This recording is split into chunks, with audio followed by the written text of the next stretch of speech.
ये कामना, काम बड़ा शत्रु है, इसीलिए उन्नति नहीं हो पाती अध्यात्म में। और जो संसार में, उनको तो पता ही नहीं कि मैं पाप कर रहा हूं, वो और खुश होते हैं कि आज हमने ये भोग लिया, आज हमने ये छल कर लिया, आज हमने ये कपट कर लिया। कामना से कर्म होते, कामना जितनी बढ़ती जाती, पाप कर्म उतना ही बढ़ते जाते हैं। शास्त्र के विरुद्ध मनमानी आचरण में पाप ही होता है। शब्द याद करो, शास्त्र आज्ञा के विरुद्ध मनमानी आचरण में सदैव पाप ही होता है। ये विकर्म बड़ा भयावह होता है और ये भारी दंड देता है, और ये कभी नष्ट नहीं होता। नष्ट तो भगवान कर सकते हैं केवल। ये आकाश में छाया हुआ शत्रु समझो, जिस समय इसका समय आएगा उसी समय भयानक घटना रूप बन जाएगा, ये रोग रूप बन जाएगा। किसी की भी बुद्धि में बैठकर आपका अहित बड़ा विचित्र स्वरूप है। कोई पूछ रहा था कि भाई भगवान के यहां वो नरक भोगवाएं, फिर यहां जन्म दें और कष्ट दें, ऐसा एक पाप कर्म है? अगर इस सृष्टि में, भारत में, तुम एक कोई पाप कर्म तुम्हारा प्रकाशित हो जाए कि एक हिंसा की, एक में विचार किया, एक छेड़ा, तो उसकी सजा देख लो जाके कानून में। बोले 20 वर्ष की जेल और 1 लाख रुपया जुर्माना। इसके बाद जुर्माना क्यों, जब उसको सजा दी जा रही है तो जुर्माना कैसे दे? उसको सजा दे दी, नहीं कानून है, ऊपर से है जुर्माना। तुमने ऐसा किया 7 साल की जेल, 50,000 जुर्माना देना पड़ेगा। ऐसे ही नरक भोग और इसके बाद पुनः त्रिय योनियों में जन्म, उसका दंड, जुर्माना। खेल तमाशा समझो। लाखों पाप ऐसे हैं जो तुम्हारे प्रकाशित नहीं हुए, हमारे प्रकाशित नहीं हुए। अगर भगवान की प्राप्ति नहीं होगी तो एक सेकंड के कर्म का भोग भोगना पड़ेगा। ये कब तक चलता रहेगा? जब से सृष्टि रची गई आज तक चल रहा है। तो इसलिए मुझे मनुष्य शरीर से तत्वबोध या भगवत प्राप्ति अत्यंत आवश्यक है। ये काम करने के लिए हम आए हैं। कर्मों को भोगना ही पड़ता है, चाहे जहां भाग के जाओ। किसी ने प्रश्न किया था कि आपने कहा देवराज इंद्र ने अहिल्या के साथ गलत व्यवहार किया, तो आपने ये नहीं बताया उसको दंड क्या मिला। क्योंकि दंड का विषय नहीं चल रहा था, विषय चल रहा था कि भोगाकर्षण कितना प्रबल होता है कि हजारों लाखों अप्सराओं का स्वामी भी, देवराज इंद्र भी एक मुनि की कुटिया में रहता है, और वहां से गंदे भाव से गौतम ऋषि का वेश धारण कर अहिल्या जी का, तो उसको जानते हो क्या दंड मिला था? उसको 1000 भग हो जाए तुरंत साफ मिला था।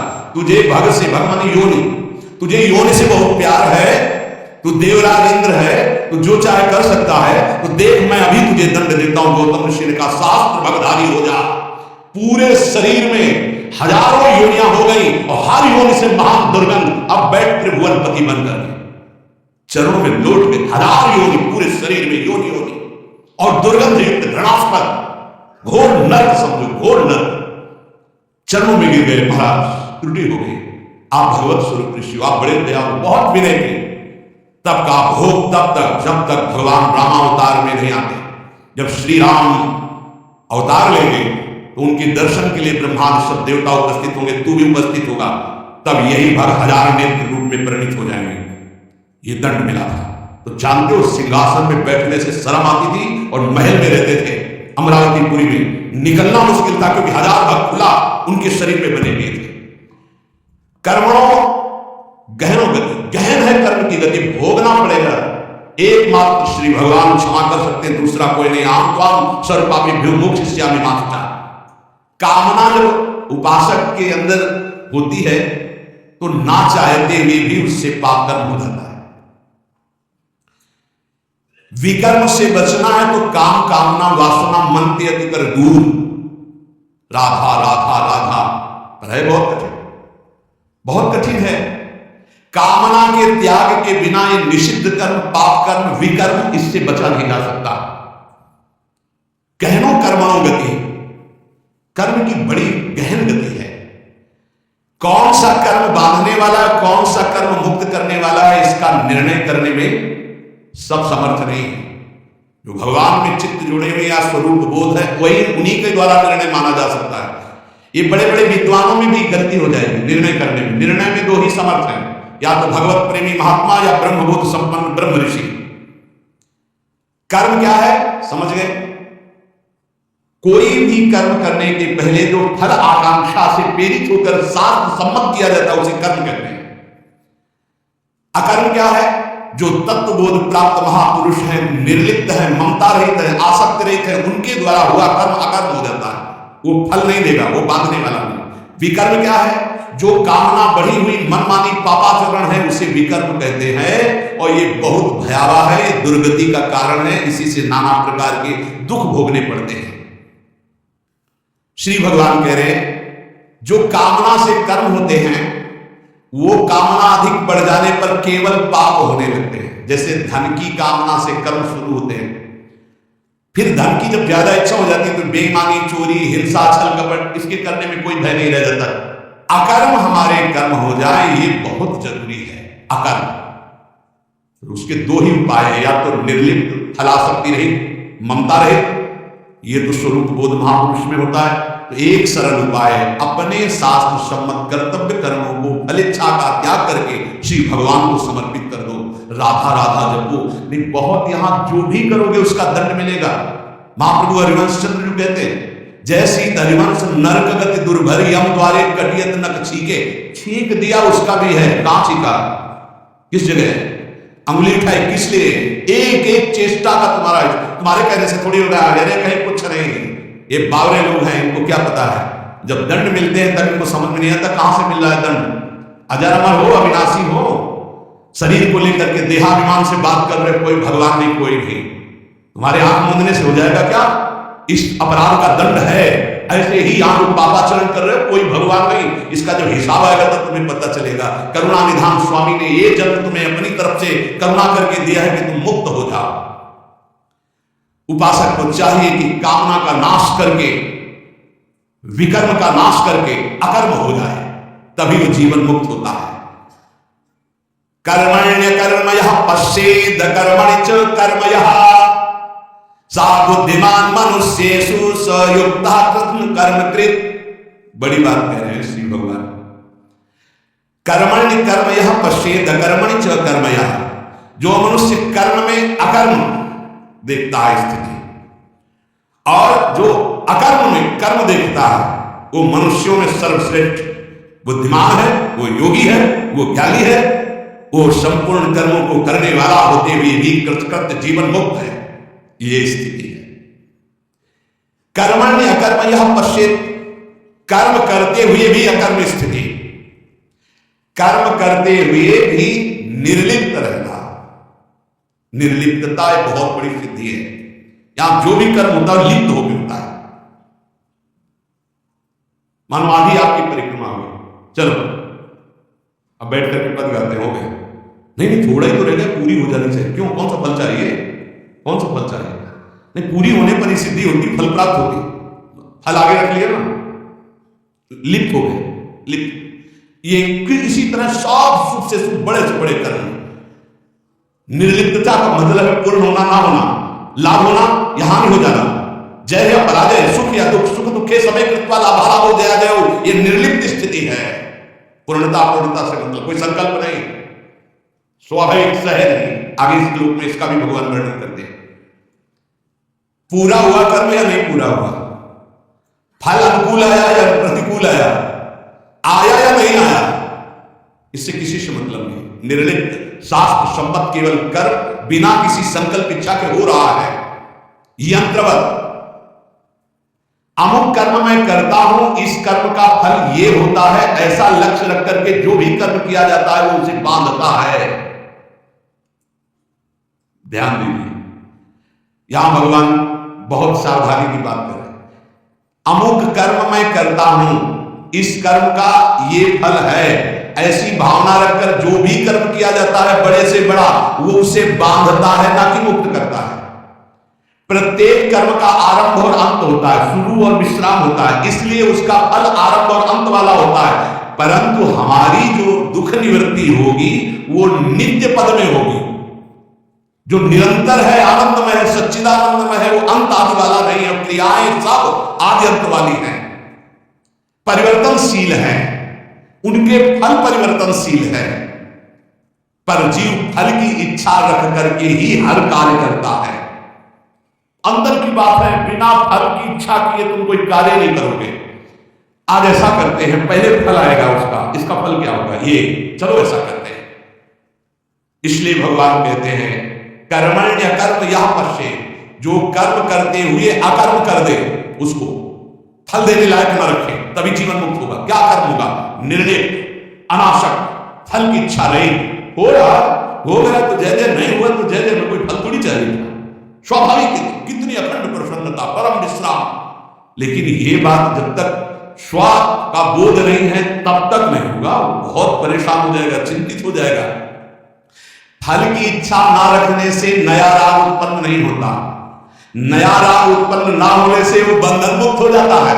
ये कैसे समझ में आए? बहुत कठिन है ये समझ में आना।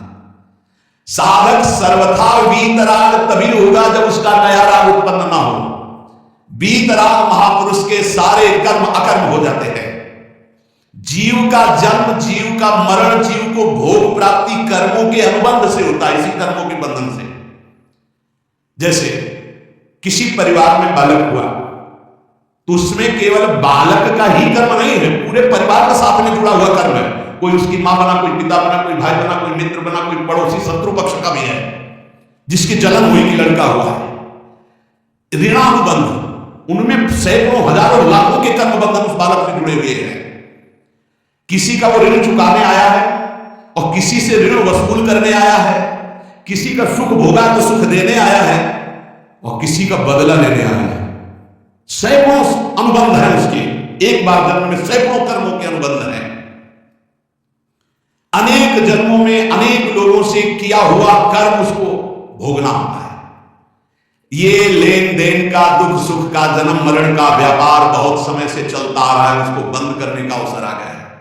जन्म मरण से छुटकारा मिलने के लिए हमको मानव देव सत्संग मिला है।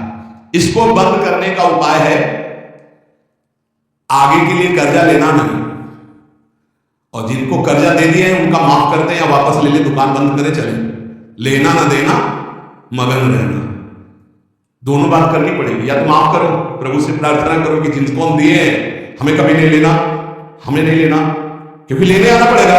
हे नाथ क्षमा करो, हमने माफ किया और हमको माफ करो। जिनको हो तो प्रभु सामने भेजो और सेवा करवा दो, और या फिर माफ करो, अब लेने देने से हमें मुक्त करो, प्रभु ही करते हैं। जिनसे सेवा करवाई है सेवा करनी पड़ेगी। नया ऋण लेना बंद करो, पुराना ऋण चुका दो, सेवा कर दो, सेवा ले मत। ऋणानुबंध, लेने देने का व्यापार अगर बंद हो गया तो तुम मुक्त हो जाओगे, जन्म मरण बंद हो जाएगा। जैसे दुकानदार अपनी दुकान खत्म करना चाहता हो तो उसे दो काम करने पड़ेंगे। जिसको देना है उसको तो पक्का दे दो, देना ही पड़ेगा, नहीं तो दुकान हटाने के बाद भी वो लेगा तुमसे, तुम वही दुकानदार हो ना, 100 रुपया लो हमारे तुमने लिए थे, देना पड़ेगा। लेने में क्षमा कर सकते हो, क्या भी नहीं चाहिए, पर देने में आपको देना होगा।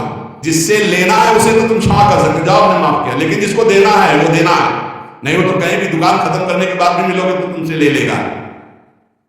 अगर ये लेना और देना दोनों मिटा पाए इस जन्म में, तभी तो, जैसे कोई गाली दी तो हिसाब है भाई, हिसाब है, और हृदय में पीड़ा हुई ना तो हमने पहुंचाई होगी पीड़ा, लाधा लाधा लाधा, किसी ने धक्का मारा, किसी ने कट व्यवहार किया, अपमान किया, भगवान हमारे किसी अपराध का मार्जन कर रहे हैं, इसीलिए भक्त सहता है।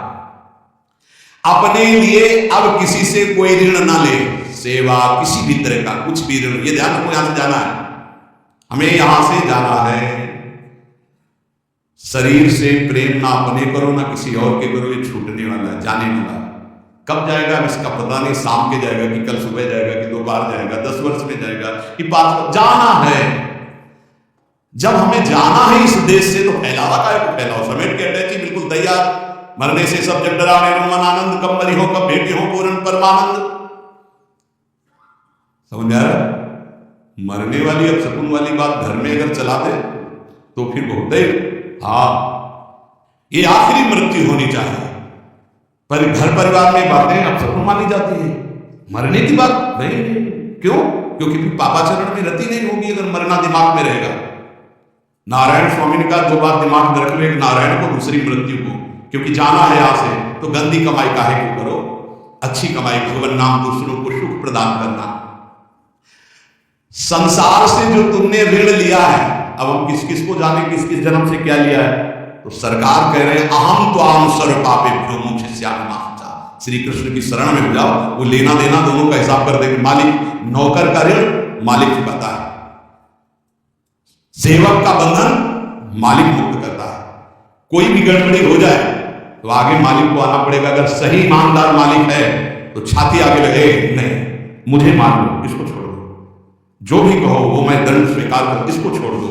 तुरंत विभीषण पाछे मेला, सन्मुख राम सहयोस्मी सेला। ये हमारे स्वामी का स्वभाव है। सेवा भजन जप ध्यान समान, अगर ये अपने लिए है तो बंधन बहुत जोर का भी रहेगा समाधि तक, और अगर ये जगत मंगल के लिए है तो लेना देना खत्म हो जाएगा इसी से। ये भी अपने लिए नहीं। अब आप ये भी समझ लीजिए, कह रहे सेवा भजन जप ध्यान समाधि ये जगत जगदीश स्वरूप है, इनके लिए है। जो भजन कर रहा हूं, सर्वे भवन्तु सुखिनः सर्वे सन्तु निरामया, अगर इसका सुख मेरे लिए है तो फिर आओ। अगर ये भगवान को समर्पित है, बहुत समझना है, बहुत समझना है। ये महापुरुषों के वचन हैं। कैसे आओगे? देवराज इंद्र, बड़े बड़े देवता, बड़ी बड़ी पदवियां, बड़े बड़े वैभव, ये सब साधन भजन करने वाले को तो मिले। मानो जो इसी देश के बड़े बड़े पदों में है, सब पुण्यात्मा है, इनका तप हुआ है। अब जो किया जाएगा वो आगे की फसल है, लेकिन पीछे की बहुत जोरदार फसल है। अगर मुक्त होना चाहते हो तो भजन भी अपने लिए नहीं है, तो दीहम वस्तु गोविंदम तो भमेव, लेना न देना मगन रहना, जीवन मुक्त हो गया। अब आपको लगेगा, जानते हो कैसे बात कर रहे हैं महाराज, आज से एक माला आपके लिए कि आपका रोग ठीक हो जाए होगी, 10 हमारी, एक माला सिर्फ आपको देगी। इष्ट और गुरु को एक माला, 10 माला मेरी नहीं भैया, मेरा अस्तित्व नहीं है, जो कुछ हो रहा है सब आपके लिए है। आप जीवन मुक्त हो गए। ये बड़ा सूक्ष्म विषय है, बड़ा सूक्ष्म विषय। जीवन मुक्त होने के लिए आना ना जाना, सेवा भजन जप ध्यान समाधि, ये केवल संसार के हित के लिए है। माला को घुमाए, इतना कष्ट सहकर माला घुमा रहे, करे दूसरों के मंगल के लिए। यही है लेना न देना मगन रहना, इसी से सब कर्जा मिट जाएंगे। भजन करने से सबके कर्जे निपट जाएंगे, जन्म जन्मांतर के जो है, कहां तक देंगे हम?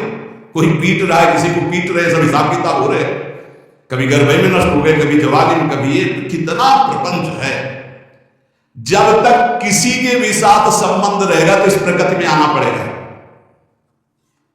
एक और ऊंची बात है कि अब मैं भजन करता नहीं, मेरा राम भजन करते। ये अब मतलब संतों की बात को कोई समझ पाए बड़ा कठिन होता है, लेकिन तुम ना ले आ रहा ये बात अब इसे कि हाँ हम तो भजन नहीं करते, श्री जी हमारा भजन करते हैं। वो बहुत ऊंची स्थिति की बात, जीवन मुक्त महापुरुषों की बात। भला ये बात बचेगी कि आज से जितने माला करेंगे, पाठ करेंगे, भजन करेंगे, सब अड़ोस पड़ोस में बट जाएगा, तुम्हारे लिए नहीं रहेगा। कोई हम क्यों जाए बाणी पाठ में, हम क्यों माला चलाएं, इतनी परेशानी उनको माला चला तो मेरे लिए नहीं है। इसका मतलब समझते हो? इसका गूढ़ मतलब एक माला जपा और कह दिया कि सबका मंगल हो, तो सबके मंगल का जो फल है वो आपको भगवत प्राप्ति करा दिया। समझ रहे? ये आंतरिक रहस्य है संतों का। 1 रुपया फेंको और 1 अरब रुपया एक साथ फायदा ले लो, फायदा हो ले लो। अगर 1 रुपये में 1 अरब, तो भारत में तो जनसंख्या कितनी है? 140 करोड़ है। ये तो केवल मनुष्यों की हुई, और दीमक की कितनी जनसंख्या? पशु पक्षियों की, चींटी की, कितने जीव हैं? सर्वे भवन्तु सुखिनः, भजन किया, साधना हुई, सर्वे भवन्तु सुखिनः, तो सबका कृपा प्रसाद मिला और वो भगवान को प्राप्त हो गया। समझ रहे? भगवत प्राप्ति, सबका कृपा प्रसाद मिला। भूल चूक से लेन देन जिसके साथ हो चराचर जगत में, साथ का खत्म, क्योंकि भगवान नाम जप करके सर्वे भवन्तु सुखिनः, हम अपना भजन सबको देते हैं। तो उससे क्या हुआ? सबके हृदय में बैठे हुए मेरे आराध्य देव राधा वल्लभ लाल जी मुस्कुरा दिए, हमारा काम हो गया। अब समझ में आएगा? अगर ये ना कहें, कहते कि संसार के लिए भजन करो, इतना कठिन काम भजन दूसरों के लिए करें, अपने कल्याण के लिए करेंगे। अपना कल्याण तभी होगा जब सबसे लेना देना खत्म हो जाएगा, वो तभी होगा जब सबके लिए हम भजन करेंगे। पता नहीं हमारा किससे क्या संबंध किस जन्म का कौन सा ऋणानुबंध है, तो सर्वे भवन्तु सुखिना सर्वे सन्तु निरामया, सबसे मुक्त हो गए और भगवत प्राप्त हो गए। ये बड़ा सूक्ष्म विषय है। जो अकर्मणि च कर्मया, पहला बताया कर्म करते हुए अकर्म, हमारा कोई फल की आकांक्षा नहीं, जो सत्कर्म हो रहे हैं सबका मंगल हो। अकर्म ही है, उसे फल नहीं दे पाएंगे, उसे बांध नहीं पाएंगे। अब यहां करें अकर्मण च कर्मया, कोई कर्म नहीं कर रहा पर उसमें कर्म देख रहा है। वो निर्लिप्त महापुरुष कोई कर्म नहीं कर रहा लेकिन उसका मंगल हो रहा है पूरी जगत का। उससे वो जहां से निकल रहा है, उसका जो दर्शन कर रहे हैं, जो वायु स्पर्श कर रही है, जो संभाषण हो रहा है, जिसका पानी पी ले रहा है, जिसका भोजन पा ले रहा है, सबका मंगल हो रहा है। वो कोई मंगल का संकल्प नहीं कर रहा लेकिन सबका मंगल हो रहा है। जैसे सुगंधित वायु बिना प्रयास के सबकी घ्राणेंद्रिय को सुख पहुंचाती है। संसार में कोई कार्य करने के लिए प्रवृत्त होता है तो उसके सामने दो बातें होती, करना और ना करना, प्रवृत्ति और निवृत्ति। जो महापुरुष होते हैं ना प्रवृत्ति होती है ना निवृत्ति होती है। अब वो बड़ी ऊंची स्थिति है। ऐसे महापुरुष अकर्म में भी कर्म देखते हैं और कर्म में भी अकर्म देखते हैं, अर्थात निर्लिप्त रहते हैं। नैव तस्य कृते नार्थो ना कृते नेह कश्चन, कोई भी प्रयोजन नहीं होता पर स्वाभाविक जगत मंगल उनके द्वारा होता रहता है। जब तक कोई भी प्रकृति से संबंध रखेगा मुक्त नहीं हो सकता। ये सब प्रकृति है, स्थूल सूक्ष्म कारण, तीनों लोग, चराचर जगत। ऊब गए हो अब देखो जरा विचार, आश्रय कितना मीठा है ना। ये है कठिनता। कभी कहा गया मुक्त होना कोई खिलवाड़ है, पर एक सांकड़ी गली है, आ जाओ, बिल्कुल नजदीक है हमारे भाई श्यामा को राज, वो सब ठीक कर बहुत करुणा में है लाडली। जरा सा जहां मुस्कुराकर प्रीतम की तरफ देखा, आने दो, पास हो जाएंगे। तो अब तो हमें भरोसा हो जाना चाहिए कि हमने कहा कि आने दो नहीं, हमने तो पास करवा दिया, बुला दिया। वृंदावन आ गए, श्री जी का जस सुन रहे, श्री जी इतना कठिन है। देख लो एक योग का वर्णन हो रहा, कितना कठिन है। प्रकृति की रचना से किंचन मात्र संबंध नहीं रखना, और यहां इसी में लगे हुए, केवल इसी प्रकृति के ही पोषण में लगे हुए। बड़ा परमार्थ की उन्नति को नहीं जानता, प्रकृति की उन्नति को जानता है। प्रकृति से किंचन मात्र संबंध न रहना एक परमार्थ की उन्नति, अंदर की बात। इसीलिए अध्यात्म बड़ा सूक्ष्म है। न प्रवृत्ति न निवृत्ति, ऐसी स्थिति वो महापुरुष अकर्म में भी कर्म और कर्म में भी अकर्म स्थिति देखता है। चलना फिरना, खाना पीना, स्थूल शरीर की क्रियाएं, एकांत में रहना, चिंतन करना, ध्यान लगाना, सूक्ष्म शरीर की क्रियाएं, और समाधि लगाना, कारण शरीर की क्रियाएं, ये तीनों क्रियाएं मेरी नहीं है, निर्लिप्त। ये स्थिति उस महापुरुष के द्वारा सारे कर्म अकर्म होते हैं। इसीलिए योगस्था कुरु कर्माणि, सब बुद्धिमान मनुष्येषु वही बुद्धिमान है जो कर्म में अकर्म और अकर्म में कर्म को देखता है। सायुक्तः, जो सिद्धि असिद्धि में, जय विजय में, लाभान में, सुख दुख में समान रहता है, भगवत प्राप्त महापुरुष होता है। परंतु जब तक कुछ पाना शेष है तब तक आना और जाना भी शेष है। शब्द ध्यान कीजिए, जब तक कुछ पाना शेष है तब तक आना और जाना शेष है, और जब कुछ पाने की इच्छा नहीं रखती है अंदर वृत्ति कोई बुद्धि, तो वो जीवन मुक्त अवस्था को प्राप्त होती है। नाशवान शरीर से संबंध रखने वाला पाने की इच्छा रखता ही है। जब शरीर संबंध छूट जाता है तब परमात्मा की प्राप्ति होती है। करना, जानना और पाना, ये तीनों बातें सिद्ध पुरुष में नहीं होती। करना, जानना और पाना, ये तीन बातें सिद्ध पुरुष में नहीं होती। उसे ही जीवन मुक्त महापुरुष हो। ना कुछ करना बाकी है, ना कुछ जानना बाकी है, ना कुछ पाना बाकी है। वो इस असुर संसार से मुक्त हो जाता है। यस्य सर्वे समारंभा काम संकल्प वर्जिताः ज्ञानाग्नि दग्ध कर्माणं तमाहो पंडितम बुधाः। भगवान इस श्लोक में वर्णन करते हैं कि जिसका बिना किसी संकल्प के, कामना के, बिना किसी कामना के संपूर्ण कर्म हो रहे, वो कर्म ज्ञान रूपी अग्नि में जलकर भस्म हो जाते हैं, वही जीवन मुक्त, वही पंडित, वही बुद्धिमान। तो एक ज्ञान अग्नि है, वो एक प्रेमाग्नि है। तो अगर ज्ञान समझ में ना आ रहा हो तो बस इतना समझ लो कि हर कर्म भगवान को अर्पित कर दोगे, वो तुम्हें बांध नहीं पाएगा। बड़ी चतुरता की बात है, पर माया भुला देगी, अर्पण करवाना भुला देगी। इसलिए सबसे प्रार्थना है कि प्रातः से लेकर शयन तक जो भी आपसे कर्म हो, पहले निरीक्षण करो, इसमें गंदी बात, गंदी सोच, गंदी क्रिया कौन सी हुई, और उसको डायरी में लिखो कि ये शास्त्र विरुद्ध बात हमसे हुई, जीवन में हमसे ना हो, भगवान से प्रार्थना करो, ऐसी हिम्मत बनाओ, उससे अलग निकलो, और जो पवित्र आचरण हुई वो भगवान को समर्पित कर दो। धीरे धीरे आपके अपवित्र भाव नष्ट हो जाएंगे, फिर पवित्र भाव श्री भगवान में स्थित हो जाएगा और जीवन मुक्त हो। ये बहुत सरल उपाय है और शास्त्र सम्मत है। हर कर्म भगवान को समर्पित कर। एक स्थिति आती है जब स्वयं समर्पित हो जाता है तो कर्म समर्पण पूर्ण हो जाता है, फिर वहां नहीं होता श्री कृष्णार्पणमस्तु, राधा वल्लभ अर्पणमस्तु, ये सब खत्म हो जाता है। पर प्रारंभ में सिद्ध बनने की चेष्टा न करें। अगर भूल हो जाए तो हम कह रहे हैं प्रातः से लेकर रात्रि को जब शयन करो तब पूरा का पूरा जोड़ करके, हे प्रभु सुबह से उठे से शाम तक अभी तक ये सब हुआ आपके चरणों में अर्पित है। नाथ आप मुझे बंधन मुक्त करके अपने चरणों का प्रेम प्रदान करो, अपने चरणों का आश्रय प्रदान करो। ऐसा करने से ये जो बड़ा सुंदर विवेचन है, पर ये समझ पाना बड़ा कठिन है, तो भगवान को समर्पित कर दो, वो सब समझते हैं, कर्म बंधन मुक्त कर देंगे। श्री राधा वल्लभ।